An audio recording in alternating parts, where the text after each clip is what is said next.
ഒരുപാട് കാലത്തെ കാത്തിരിപ്പിന് ശേഷം ഗുരുവായൂരപ്പന്റെ അടുത്തേക്ക് ഒരു യാത്രയുണ്ട്.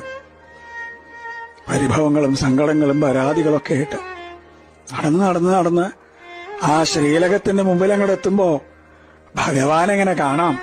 ശംഖും ചക്രവും ഗതയും പങ്കജവുമായിട്ട് ചക്രവർത്തി ഭാവത്തിലുള്ള ഭഗവാന്റെ രൂപം അതങ്ങോട്ട് കാണുമ്പോ കണ്ണ് നിറഞ്ഞൊഴുകും, തൊണ്ടയിടറും, എല്ലാം മറന്നുപോവും. പരിഭവങ്ങളും സങ്കടങ്ങളൊക്കെ.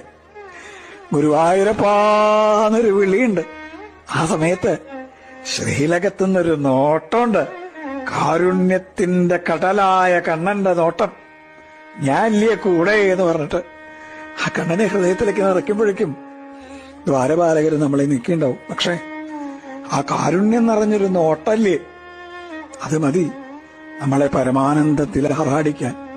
കൃഷ്ണ ഗുരുവായൂരപ്പ.